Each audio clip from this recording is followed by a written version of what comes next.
Alhamdulillah, Alhamdulillahi bi ni'matihi tatimmus salihat.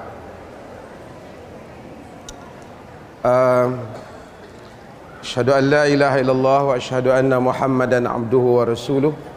Allahumma salli ala Muhammad wa ala ali Muhammad. Harap suara saya jelas ya? Kena pegang begini. Semalam saya berceramah, orang di belakang tak dengar. Di masjid itu pimpinan Muhammadiyah Riau keseluruhnya sekali lah, daripada Dr. Sayuti dan seluruh yang lain-lain, pimpinan Ansyiah, apa di sini dia panggil, muslimin muslimat ke? Dah, ini kalau dia address muslimat aja, muslim ini jangan dipedulikan. Saya tahu Aisyah itu, saya tahu. Saya sudah banyak kali pergi di Muhammadiyah di seluruh Indonesia ni. Cuma saya tanya, di sini biasanya disebut muslimin muslimat ke, ibu-ibu bapak-bapak ke? Kalau tidak ibu-ibu, bapak sikit aja di depan. Okey. Saya bagi tahu pihak Muhammadiyah, lain kali tak payah sebut semua ini, semua gelaran-gelaran saya ini. Semua orang di Malaysia ini sebab saya ada jawatan dalam negeri, tapi cukuplah panggil Dr. Mazhar, okey. Sama seperti di YouTube. Nanti saya pernah di jalan ada orang tanya soalan, boleh tanya, ini Dr. Asriya, apa beza dengan Dr. Mazhar? Susah saya kata sama aja nama itu. Jadi saya tanya tadi, apa yang patut saya bercakap dengan Aisyah ni? Saya kata saya tak tahu, kerana orang perempuan ni bukan mudah untuk bercakap dengan mereka. Perkataan Aisyah, dulu saya heran kenapa disebut Aisyah. Oh, mereka kata sebab Muhammadiyah. Oh, jadi daripada situ maka Aisyah, yakni diambil daripada nama bonda kita, iaitu Aisyah binti Abi Bakr. Nabi SAW kadang-kadang kata, ya binta Abi Bakr, wahai anak kepada perempuan kepada Abu Bakr. Dan Aisyah radhiyallahu anha terkenal kerana bukan saja bijak tetapi kritis. Kritis maksudnya bukan kadang-kala, banyak hadis-hadis. Sesiapa yang belajar dalam bidang hadis, bagaimana Aisyah radhiyallahu anha mengkritik riwayat hadis yang diriwayatkan oleh sahabat Nabi yang lain. Aisyah kata tak tepat riwayat itu, sehingga Al-Imam Az-Zarkashi telah menghimpunkan sejumlah besar hadis-hadis Aisyah mengkritik sahabat Nabi yang lain ketika mereka meriwayatkan hadis. Dia namakan kitabnya Al-Ijabah limastadrakathu Aisyah ala sahabah. Dihimpunkan hadis-hadis bagaimana Aisyah membantah riwayat-riwayat hadis oleh sahabat Nabi yang lain. Aisyah kata tak tepat apa yang kamu riwayat, bukan begitu maksud Nabi. Dan ini banyak, itu diskusi yang lain. Saya bukan nak cerita yang itu. Saya nak ceritanya ialah Aisyah, kelebihannya, sebelum saya masuk tajuk ya, adalah satu, dia muda. Yang ni antara isteri Nabi yang muda, Aisyah ni muda, lebih muda pada Hafsah. Aisyah radhiyallahu anha, dia, kalau orang Indonesia itu apa sebut, kalau English tu kata agak outspoken, agak berterus terang. Dia berterus terang. Kalau dia tak puas hati, dia beritahu, dia tak simpan. Sebab itu kadang-kala Syiah sering melaknat Aisyah. Kalau kita tengok di dalam media sosial, ulama-ulama Syiah tu dia laknat Aisyah. Karena dia anti Aisyah. Karena dia kata Aisyah tak hormat Nabi dan seumpamanya. Aisyah bukan tidak hormat Nabi, dia sangat menghormati Nabi. Cuma Aisyah terkenal kerana dia tidak simpan. Dia bagi tahu apa yang ada dalam hati dia.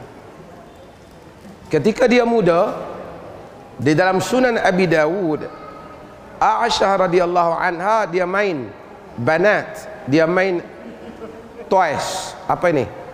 Apa kita Malaysia panggil anak patung, mainan, boneka. Boneka. Dia main boneka. Jadi Nabi SAW masuk dan tengok. Nabi tanya apa? Dia kata, banati, boneka-boneka aku. Ma hadzal ladzi fi wastihin? Apa yang ada di tengah ni? Kata Aisyah, faras, kuda. Ma hadzal ladzi 'alaiha? Apa yang ada atas kuda tu? Janahan, 2 sayap, kata dia. Nabi kata, faras laha janahan, kuda ada sayap. Kuda ada sayap ke tak? Ada tak? Tak ada. Tapi kuda anak-anak kita yang main tu, unicorn ada ya. Nabi kata, faras laha janahan, kuda ada 2 sayap. Nabi tanya dia lah, apa kuda ada 2 sayap? Dia kata, awama tasma' innahu li Sulaiman bin Daud khailun laha ajnihah. Adakah kau tidak pernah mendengar bahawasanya bagi Sulaiman bin Daud? Siapa Sulaiman bin Daud? Nabi Sulaiman. Sulaiman bin Daud, Nabi Sulaiman anak kepada Nabi Daud. Innahu li Sulaiman bin Daud, sesungguhnya bagi Sulaiman bin Daud khailun, kuda, laha ajnihah, yang mempunyai banyak sayap. Nabi tak respon pada Aisyah. Nabi kata, dia kata, fadhahika Rasulullah sallallahu alaihi wasallam. Rasulullah ketawa hatta badat nawajizuhu, sehingga nampak gigi dalamnya ni. Geraham dia. Nampak geraham Nabi. Maksud Nabi ketawa pada Aisyah. Kenyataan Aisyah tu betul lah. Kalau tak betul, Nabi mesti betulkan. Tapi menunjukkan Aisyah kata, kau tak pernah dengar ke? Maksudnya patutnya dia tak kata gitu lah. Nabi mesti tahu kan. Tapi itulah Aisyah radhiyallahu anha. Nabi sangat sayang kepadanya. Tak apa, saya ingin ceritakan satu hal, kemudian saya akan 2 perkara, kemudian saya akan tutup 2 perkara itu. Saya nak akan buka kepada ruang ibu-ibu untuk bertanya saya soalan. Bolehkah? Bolehkah? Nanti saya tak tahu, saya orang Perlis kata, orang Malaysia kata syok sendiri. Hanya saya sangka okey, ibu-ibu tak okey. Perkara yang pertama ialah, saya nak ingatkan ialah, bila kita beraktivitas ni, banyak kegiatan, kita jangan terlupa untuk sentiasa mengikhlaskan niat kita kerana Allah. Kerana kadang-kala apabila kita sibuk berorganisasi, berormas ni, terlupa pula kita apa tujuan kita berormas. Sehingga akhirnya jadi rutin hidup yang tidak lagi disertai dengan keikhlasan kerana Allah. Ini sering berlaku pada banyak orang. Betul tak? Dia dah anggap itu kegiatan, aktivitas dia hari-harian. Terlupa dia untuk lillahi ta'ala. Rugilah kan? Aisyah radhiyallahu anha, saya sebut Aisyah hari ini, semua saya nak sebut hadis riwayat Aisyah, riwayat Aisyah. Tadi saya mulakan alhamdulillahillazi bi ni'matihi tatimmus salihat. Segala puji bagi Allah dengan nikmat, yang bagi nikmat, dengan nikmatnya disempurnakan perkara yang baik-baik. Itu pun riwayat Aisyah. Dia kata inna Nabi sallallahu alaihi wasallam idza ra'a ma ahabba qal. Nabi apabila lihat benda yang dia suka, dia sebut segala puji bagi Allah yang dengan nikmatnya disempurnakan benda yang baik. Wa idza ra'a ma karih, apabila dia tengok benda yang dia tak suka, baginda akan kata alhamdulillahi ala kulli hal, segala puji bagi Allah dalam apa keadaan sekalipun. Itu Aisyah riwayatkan. Tapi saya nak riwayatkan Aisyah radhiyallahu anha sebab tak ada tajuk. Tadi masa saya makan, saya tanya Pak Profesor, mau cakap tajuk apa? Apa-apa ajalah, dia kata. Jadi saya duduk sini, saya fikir tak apa, saya riwayatkan beberapa hadis daripada Aisyah radhiyallahu anha. Mudah gitu, betul tak? Di dalam Sahih Muslim ada satu riwayat Aisyah yang menarik, penting untuk kita ingat. Aisyah tanya Nabi satu soalan. Aisyah ni cerdas. Sini cakap apa? Cerdas kan?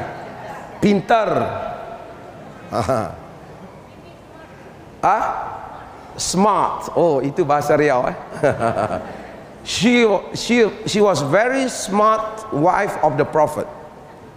The smartest wife, if we can say it. Kan? She has a lot of narration from the Prophet. Nabi SAW, Aisyah ni semua bijak, tapi Aisyah ni the smartest, yang paling smart. Okey, pasal tadi puan cakap bahasa Riau. Okey, kata Aisyah, ya Rasulullah, Ibnu Jud'an kana fil jahiliyati yasilul arham wa yut'imut ta'am wa hal dhalika nafi'uhu? Qala la yanfa'uhu li'annahu lam yaqul yawman rabbi ghafir li khati'ati yawmaddin. Kata Aisyah, wahai Rasulullah, Ibnu Jud'an semasa jahiliyah, Ibnu Jud'an ini namanya Abdullah bin Jud'an. Aisyah ialah anak kepada siapa? Aisyah ini anak kepada siapa? Sudah nggak ingat Anak profesor. Anak siapa? Kuatlah sikit. Anak siapa? Anak kepada Abu Bakar, Sayyidina Abu Bakar Siddiq. Sayyidina Abu Bakar Siddiq dia daripada Bani Tayyim, bukan Bani Tamim. Tamim lain. Tayyim bin Murrah nama Arab. Ibnu Jud'an adalah tokoh semasa jahiliyah, juga daripada Bani Tayyim, sama. Jadi macam bapa saudaralah, keponakanlah dengan Aisyah. Aisyah tanya, Abdullah ibnu Jud'an semasa jahiliyah yasilur rahim wa yut'imut ta'am, menghubungkan silaturahim dan memberi orang makan. Fahal dzalika nafi'uhu, adakah itu memberi manfaat kepada dia semasa jahiliyah? Dia bagi orang makan, dia bagi hubungkan silaturahim. Qala, Nabi kata, la, tidak. Kenapa? Li'annahu lam yaqul yawman, kerana dia tidak pernah pun pada satu hari berkata, Rabbi ghafirli khati'ati yawmaddin, wahai Tuhanku, ampunkanlah aku pada hari kiamat kelak. Penting hadis ni, saya nak hurai sedikit masa kita terhad. Ibnu Jud'an ni namanya Abdullah ibnu Jud'an. Siapa baca hadis sirah Nabi, mungkin dia ajar di Aisyah ini, dia akan tahu Nabi semasa belum menjadi Rasul pernah hadir satu perjanjian, nama dia Hilfal Fudul, perjanjian membela orang-orang yang dizalimi. Masa tu belum lagi Nabi menjadi Rasul. Nabi kata, laqad syahidtu hilfan bidari Abdullah ibn Jud'an, "Lau du'itu bihi fil Islam la ajabt." Sesungguhnya aku telah menghadiri suatu perjanjian di rumah Abdullah bin Jud'an. Jika aku dijemput semasa aku dah jadi Rasul Islam, aku tetap akan hadir, walaupun yang jemput itu bukan Islam. Sebab perjanjian itu bagus. Perjanjian itu membela orang-orang yang ditindas. Perjanjian itu berlaku di dari Abdullah bin Jud'an, di rumah Abdullah bin Jud'an. Maksudnya Abdullah bin Jud'an bagus tak? Bagus tak? Bagus. Dia memang baik. Sini kata bagus sama? Baik. Tapi kenapa semuanya itu tak memberi manfaat untuk dia pada hari kiamat kelak? Fahal dzalika nafi'uhu, adakah itu memberi manfaat padanya? Nabi kata la, tak. Kenapa tidak? Kerana dia tak pernah memohon keampunan kepada Allah pada satu hari pun. Maksudnya tidak dilakukan kerana Allah, dilakukan kerana dia Abdullah bin Jud'an, kerana dia tokoh, kerana dia aktivis masyarakat, kerana dia pimpinan. Maka jangan kita juga demikian. Sibuk menguruskan ormas kita, terlupa menguruskan jantung hati kita untuk ikhlas. Kata Nabi, kerana dia tidak pernah untuk menyatakan, Rabbi ghafirli khati'ati yaumaddin, wahai Tuhan ampunkanlah aku pada hari aku bertemu denganmu nanti. Yaumiddin, yakni pada hari kiamat nanti. Sebab itu ibu-ibu sekalian, alhamdulillah menjadi aktivis kuat di dalam organisasi ini, dalam Muhammadiyah Aisyah ini, tapi sentiasa mengikhlaskan niat kerana Allah. Maka sentiasa kena bertanya, yang akan ku buat ini Allah redha ataupun tak redha? Yang aku akan buat ini adalah termasuk memenuhi tuntutan syarak ataupun tidak? Itu. Perkara yang kedua yang saya ingin sebutkan ialah, apabila kita jujur dan ikhlas dengan perbuatan kita, amalan kita, aktivitas kita, mesti kita ingin kebaikan itu juga dicapai oleh orang lain. Betul tak? Terutamanya anak-anak kita. Kalau benar, ramai orang yang ibu bapaknya memang Masya Allah, anak-anaknya tidak ikut perjuangan. Ada tak? Dan dia pun tidak pernah membicarakan tentang perjuangan pada anak-anaknya. Kerana sebenarnya dia seorang aktivis, tapi dia bukan seorang yang menghayati perjuangan. Kalau dia menghayati perjuangan, tentulah dia nak kebaikan perjuangan itu sebelum sampai pada orang lain, sampai kepada keluarganya. Betul tak? Baca Al-Quran, Allah cerita tentang Nabi Ibrahim alaihi salam. Allah kata, inni ja'iluka linnasi imama, aku jadikan engkau imam kepada manusia. Apa respon Nabi Ibrahim, jawapan pada pelantikan Tuhan? Inni ja'iluka linnasi imama, aku jadikan engkau pemimpin untuk orang manusia. Jawapan, baca di surah Baqarah, apa jawapan? Wa min zurriyyati, zuriat keturunanku juga. Kenapa? Kerana dia percaya ini kebaikan. Aku bukan nak saja, anak-anakku juga turut menyertai perjuangan ini. Tengok bila Allah ceritakan, idh qala lahu aslim, qala aslamtu li rabbil alamin. Ketika Tuhan berkata, Islamlah engkau wahai Ibrahim, serahkan diri, aku serah diriku pada Tuhan semesta alam. Apa Quran kata? Wa wassa biha Ibrahimu banihi wa Yaqub. Ibrahim dan Yaqub berpesan tentang agama ini kepada keturunannya. Ya bani ya innallaha astafa lakumuddin fala tamutunna illa wa antum muslimun. wahai zuriat keturunanku, Allah telah menabalkan memilih untuk kamu agama. Jangan kamu mati melainkan dalam keadaan kamu menyerah diri kepada Allah. Kenapa? Kerana percaya perjuangan yang benar.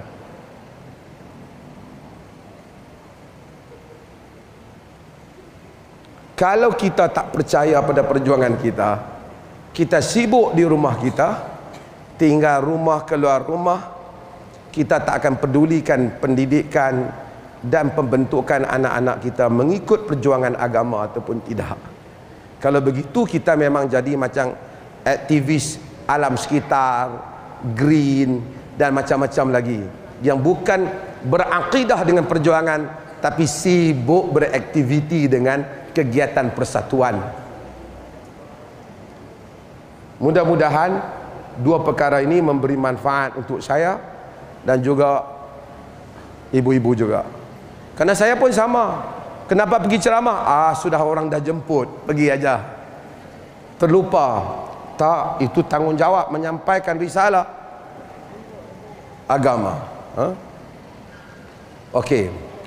Saya, oleh kerana yang menjemput saya berceramah tadi bukan lagi moderator, terus tadi pimpinan Dr. Sayuti, saya terus mengambil tugas ini. Saya tak bagi dah mikrofon ni kepada yang mengendalikan tadi. Saya buka terus kepada siapa ada soalan, dia bangun dan tanya. Kalau saya ada jawapan, saya akan berikan jawapan. Jika tidak, kita boleh sila. Sila. Ada silalah, guna ini pun boleh. Datang. Maju aja ke depan.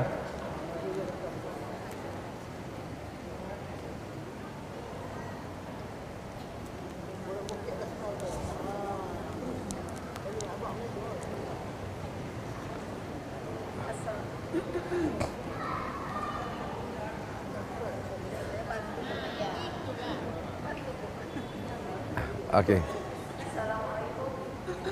Ya. Waalaikumsalam warahmatullahi wabarakatuh. Pertama tentunya saya ucapkan selamat datang kepada Datuk di negeri Bumi Lancang Kuning ini. Bumi Lancang Kuning ya? Ya. Semoga Datuk berkenan hadir di sini. Berkenan saya di sini. Setelah mendengar tazkirah dari Datuk tadi, bahwasanya Aisyah ini merupakan seorang pejuang yang tangguh di zaman Rasulullah, mendampingi Rasulullah dalam setiap perjuangan Rasulullah. Tentunya itu merupakan suatu yang bukan main-main, yang sudah ditempa dirinya ataupun jiwanya. Jadi Datuk, bagaimana dia kami sebagai Aisyah yang diam ini, walaupun tidak 100% seperti Aisyahnya Rasulullah, paling tidak mendekati 70%. Okey, faham. Faham? Terima kasih. Terima kasih. Okey. Assalamualaikum warahmatullahi wabarakatuh. Saya nak jelaskan nama isteri Nabi Aisyah. Nama persatuan ini Aisyah. Aisyah. Sebab ya tu dia panggil ni semua orang bahasa Arab, ya nisbah. Bukan nama isteri Nabi itu bukan Aisyah. Nama dia Aisyah. Macam nama Nabi kita Muhammadiyah. Nama persatuan ini, nama Nabi Muhammad, nama persatuan ini Muhammadiyah, bukan nama Nabi Muhammadiyah. Maksudnya ia itu dikembalikan kepada Nabi Muhammad. Ia itu dikembalikan kepada Aisyah radhiyallahu anha. Saya ingin sebut satu perkara jawab soalan ini. Bagi wanita, tanggungjawab dia yang pertama yang tertinggi setelah menunaikan solat dan kewajipan yang Allah fardukan secara fardu ain kepada dirinya ialah tanggungjawab di rumahnya bersama dengan suaminya. Selagi mana suaminya menyuruhnya dalam perkara yang tidak mungkar dan bukan perkara yang menjadi mudarat kepada dirinya, dan bukan perkara yang mengambil haknya, wajib untuk dia taat. Wajib. Tidak boleh dia keluar daripada rumahnya untuk apa-apa kegiatan sedangkan suaminya tidak izinkan, melainkan suaminya tak izinkan dalam perkara yang tidak wajar. Para hatta nak pergi ke masjid minta izin suami, walaupun Nabi memberikan garis umum, la tamna'u ima Allah min masajidillah, jangan dihalang hamba-hamba perempuan Allah daripada masjid Allah. Kenapa Nabi kata begitu? Menunjukkan kuasa menghalang itu ada pada suami. Tapi Nabi kata jangan halang, benar. Tapi jika suami menyatakan kau jangan pergi, ada bahaya, kau jangan pergi kerana anak kita sakit, kau jangan pergi kerana aku ada urusan nak keluar mencari rezeki, nanti tak ada siapa tengok di rumah, dia tidak boleh pergi. Hatta dia tidak berpuasa sunat, melainkan dengan keizinan suaminya. Di kalangan para fuqaha ada yang lebih tegas dari itu, tidak pulang ke rumah ibu bapanya melainkan dengan izin suaminya. Ya begitu. Cumanya mereka bahas jika ibu ataupun bapanya tidak ada orang yang menjaganya, jika dia tak pulang, susah ibu dan ayahnya. Di kalangan para ulama di dalam mazhab Hanafi khususnya, mereka kata dia boleh pulang untuk hal itu. Bahkan dalam mazhab Syafi'i, saya tidak memilih pandangan itu, menyatakan hatta kalau ibu dan bapaknya ataupun anaknya meninggal, suaminya kata jangan keluar rumah, dia tak keluar. Tapi saya rasa pandangan itu agak keras. Tapi yang pentingnya tentu mesti ada kemanusiaan. Semalam bukan di sini, ada orang bertanya tentang rumah tangga ni. Saya kata dalam agama ni dia dua. Allah kata innallaha ya'muru bil adli wal ihsan. Allah memerintahkan adil dan ihsan. Adil maksudnya kita berikan hak seperti mana yang dia berhak. Ihsan kita berikan lebih daripada yang dia berhak. Saya selalu sering membuat contoh untuk dipahami. Kalau sekiranya isteri ajak suami, jom kita pergi makan di restoran yang mewah, mahal. Suami kata, itu tidak termasuk dalam kewajipan nafkah. Jom, mari kita pergi berwisata di Malaysia kah, di mana-mana. Itu tak termasuk dalam kewajipan yang disenaraikan kewajipan suami. Jawapan dia itu betul, tapi itu sekadar adil.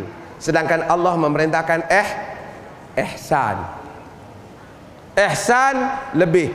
Sebab itu bila kita tolong orang, walaupun kadang-kadang tidak wajib kita bagi, mungkin dia patut dapat 100,000 di atas kerja dia, kita berikan dia lebih. Kerana yang lebih itu adalah ihsan. Kalaupun kita bagi 100,000, kalau itu memang haknya, sudah memadai. Tapi lebih itu adalah ihsan. Isteri di rumah juga demikian. Kalau suami bagi ihsan, dia dapat. Tapi kalau dia tak boleh dalam nak memperjuangkan agama, dia meninggalkan tanggungjawab yang Allah akan tanya langsung berhubung dengan dirinya, iaitu suami dan anak-anaknya. Sebab itu, yang pertama, bila mau pilih suami, pilihlah suami yang pejuang, supaya kita boleh juga berjuang dan dia faham.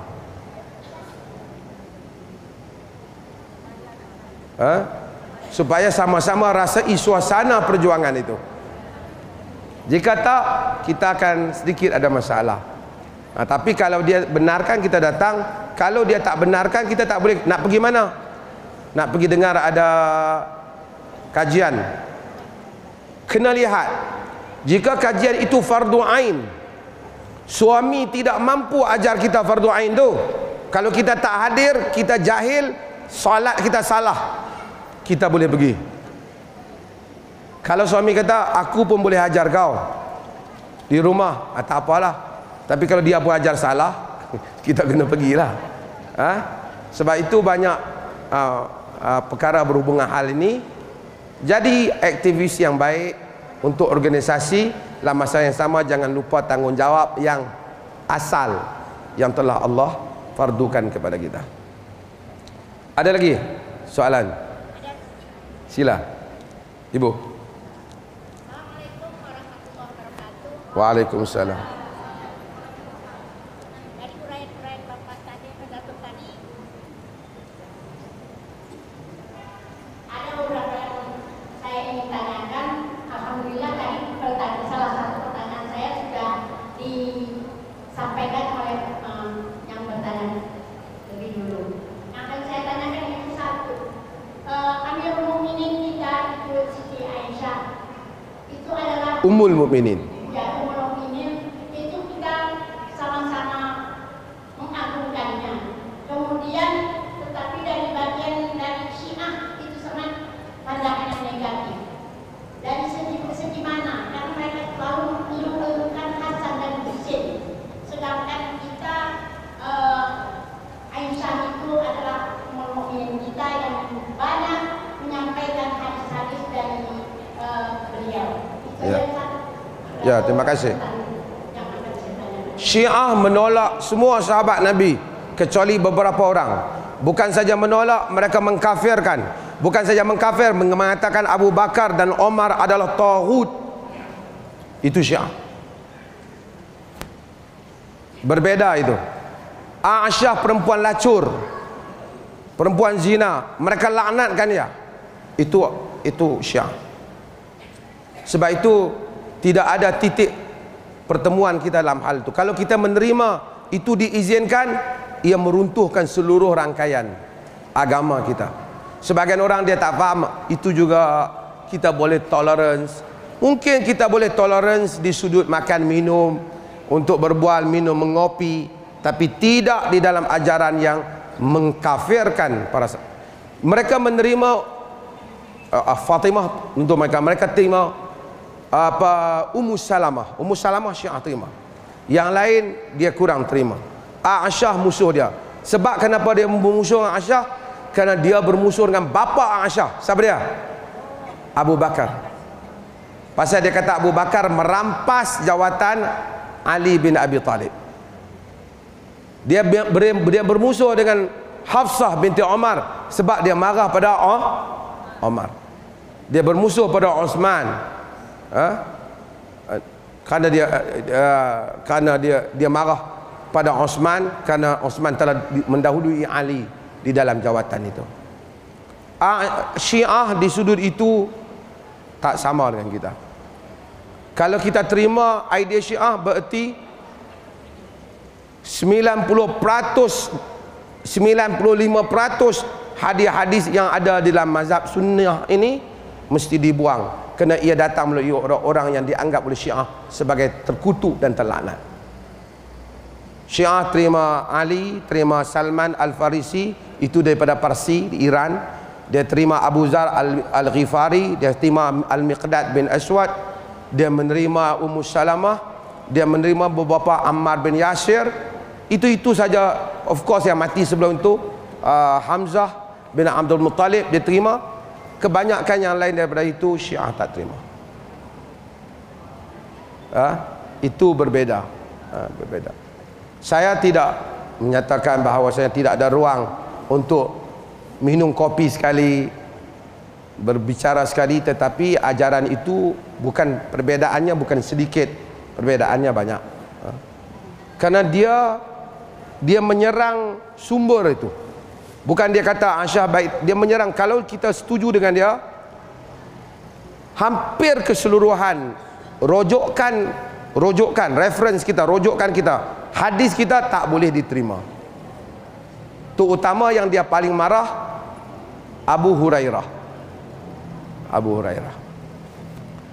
Kita ahli sunnah berbeda. Ahli sunnah kata para sahabah kita terima riwayat mereka. Walaupun kita tahu ada sahabah yang ada mungkin tersilap di sudut tindakan, tapi dia tak bohong pada Nabi. Kata Al-Khattabi, kata Ibn Kathir, kata Al-Hafiz Ibn Hajar Al-Asqalani, kata Al-Baghdadi, semua mereka menyatakan as-sahabatu kulluhum udulun 'inda ahli sunnati wal jamaah wa adalatuhum bi ta'dilillahi wa rasulih. Itu teks mereka. Sahabat itu adil, accepted riwayat mereka, diterima diri mereka ke semua mereka yang meriwayatkan, dan keadilan mereka itu telah diputuskan oleh Allah dan Rasul. Muhammadur Rasulullah walladzina ma'ahu. Muhammad Rasulullah dan orang-orang yang bersama dengannya. Okey, ada lagi soalan lain? Silakan.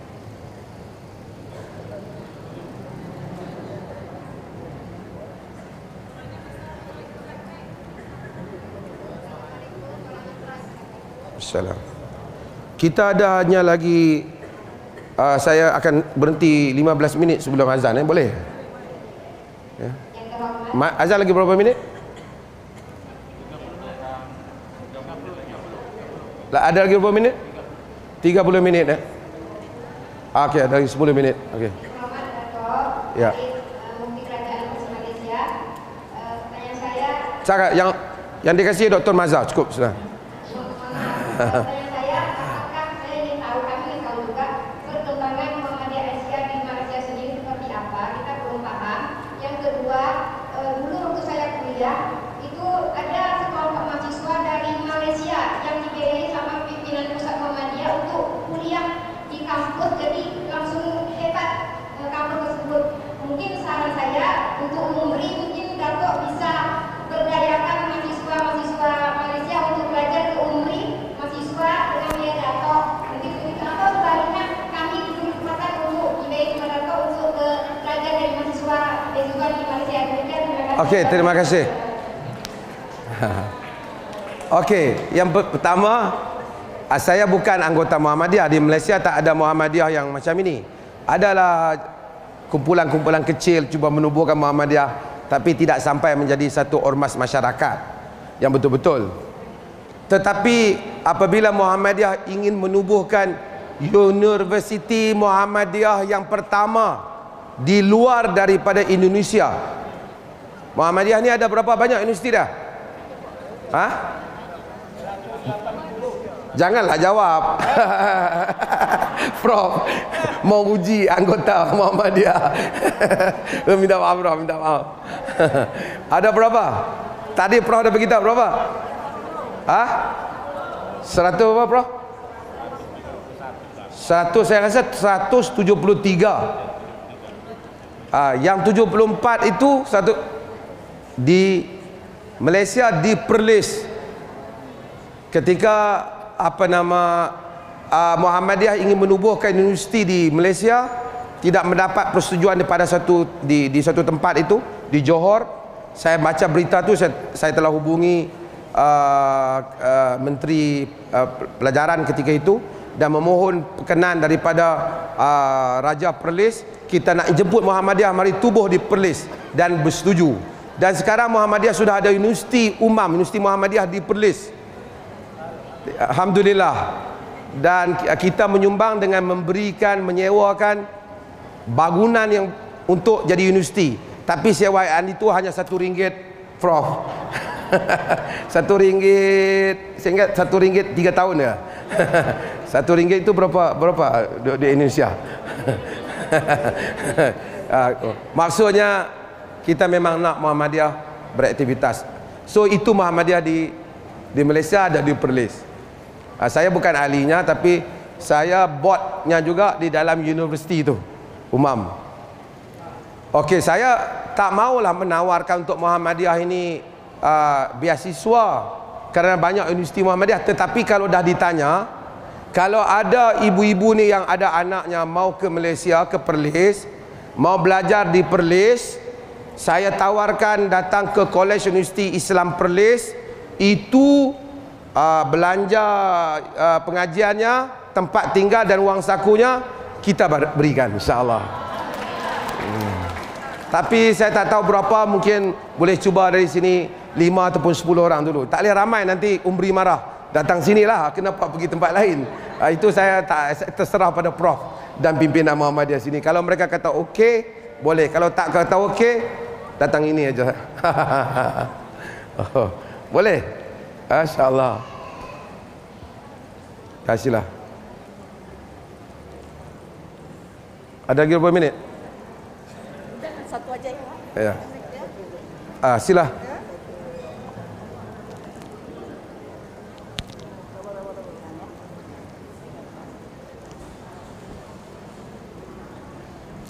Assalamualaikum warahmatullahi wabarakatuh. Assalamualaikum.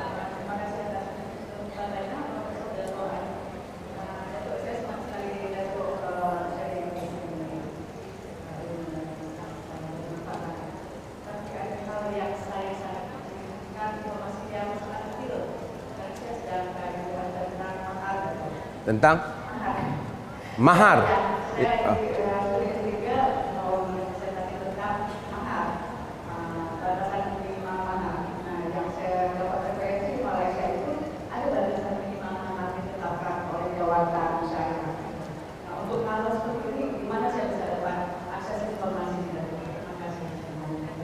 Okey, mahar.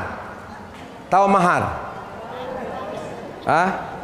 Di Malaysia tu disebut juga sebagai mas kawin. Sama Mahar adalah suatu kewajipan di dalam perkahwinan yang suami mesti berikan. Fa'tu ujuruhun, ini mesti diberikan. Yang diberikan mahar itu disebut, walaupun dalam surah Maidah tu disebut ujur, tapi maksudnya mahar. Mahar tidak ditetapkan. Pada asalnya tak ditetapkan. Sayyidina Umar pernah cuba untuk menetapkan, dibantah oleh wanita pada zamannya. Walaupun ada isteri-isteri, anak-anak Nabi dengan maharnya, tapi terpulang kepada pihak wanita yang akan menjadi isteri itu untuk menetapkan mahar dirinya. Kebiasaannya ketetapan mahar ditetapkan mengikut keadaan diri isteri itu. Kalau masyarakatnya, katakanlah di sini maharnya pada sekian-sekian banyak, itulah mahar yang menjadi kebiasaan. Tapi mungkin kerana dia itu pendidikannya lebih tinggi, dia letak mahar, itu juga boleh. Sebab itu dalam fiqh ini dia ada bab dia panggil mahar misil. Mahar yang setara, sebanding. Misalnya kalau bapaknya kahwinkan dia, lupa disebut berapa harga maharnya. Setelah kahwin baru dibincang, berapa mahar saya? Oh, tadi tidak dipersetujui, tak dibincangkan. Dah akad dah berlaku. Hendaklah bayar mahar yang setara, sebanding. Sebanding itu apa? Sebanding tengok pada kakak, tengok pada adiknya, tengok kepada orang di tempatnya, tengok kepada wanita yang sepertinya dengan keadaan seperti dirinya, berapa mahar. Itu mahar misil. Cumanya ada tempat tertentu mereka tetapkan mahar. Itu untuk memudahkan pentadbiran. Di Malaysia ada perkara yang saya kurang bersetuju, iaitu maharnya murah, tapi di samping mahar kena ada hantaran pula. Hantaran itu asing. Hantaran itu ditentukan oleh, katakanlah saya cakap dalam wang Malaysia lah, mudah. Kata maharnya mungkin berapa ratus, 500. Tapi hantarannya itu boleh pergi sampai 50,000. Kalau betul-betul lah, sekarang ni banyak selebriti ke apa, lebih lagi, 20,000 ringgit. Yang itu dikatakan hantaran. Akhirnya hantaran itu pada kadangkala berlaku, yang perempuan hanya dapat maharnya, hantarannya digunakan oleh keluarga untuk biaya makan, kenduri, walimah ini. Ini tidak benar. Kalau bapaknya mau memanggil ramai, bapak dia cari wang sendiri. Apa yang diberikan kepada anak perempuan, pada bakal isteri itu, kesemuanya sepatutnya dikira sebagai maharnya. Kalau RM50,000, RM50 maharnya. itu adalah milik mutlak isteri. Kalau suami bayar tak habis, kemudian berlaku perceraian, tetap wajib dia habiskan bayar. Jika tidak, dia berhutang dunia dan akhirat. Kalau dia tak bayar mahar hari malam pertama perkahwinan, tak bayar mahar, isteri kata, saya tak buka pintu, tak apa. Ataupun saya, boleh sebut lah masa ini peka lah, saya tak buka baju. Contohnya, isteri tak dianggap derhaka sehingga awak bayar mahar saya. Itu maksud mahar. Kerana mahar mesti persetujuan. Bayar mahar saya dulu. Mahar adalah hak isteri. Cuma di Malaysia tu ada negeri-negeri ada yang kata dia fixkan, tak boleh kurang daripada ini. Itu dia fixkan. Tapi ikutlah, kalau kita mau bayar lebih, kita kata ini semua mahar ya. Dasar kajiannya apa Dato' yang membuat minimal? Mungkin dia rasa takut ada yang murah sangat zaman dulu. Kadang-kadang harga tu harga yang 50 tahun dulu belum diubah. Kan? Mahar semua yang menjadi, kalau perempuan kata mahar saya 2 biji kereta, itu mahar. Mahar saya 1 biji rumah, mahar. Yang berharga. Kadang-kadang ibu bapa ada yang tak memberi perhatian pada mahar. Yang disibuknya apa keknya, kuihnya, bagaimana cara bajunya. Ini semua itu adat. Mahar adalah merupakan bahagian daripada hukum syarak. Dato' boleh nanti minta nombor kontak biar saya bisa. Boleh. Okay. Ini saya punya tim media, boleh tanya mereka. Nanti mereka ikut saya di mana-mana. Okey. Terima kasih banyak. Sehingga ketemu lagi. Saya sebenarnya datang bagi tahu Pak Saidul Amin, saya bukan datang nak berceramah banyak-banyak sangat. Tapi saya datang untuk berjumpa dengan teman-teman. Pak Saidul Amin dan Muhammadiyah telah atur beberapa tempat termasuk di sini. Jadi saya bawa family juga mau tengok Pekanbaru ini. Jadi hari ini alhamdulillah ini last. Saya petang ni saya ada ruang untuk muter-muter. Kalau pusing-pusing tu nanti pening pula. Tapi kalau di Malaysia tu pusing-pusing. Mutar-mutar, dan insya-Allah di kesempatan yang lain jika direzekikan Allah kita bertemu lagi insya-Allah. Boleh tengok dalam YouTube saya di Dr. Mazhar. Sebahagian soalan ni saya dah jawab. Okey, sekian. Assalamualaikum warahmatullahi wabarakatuh.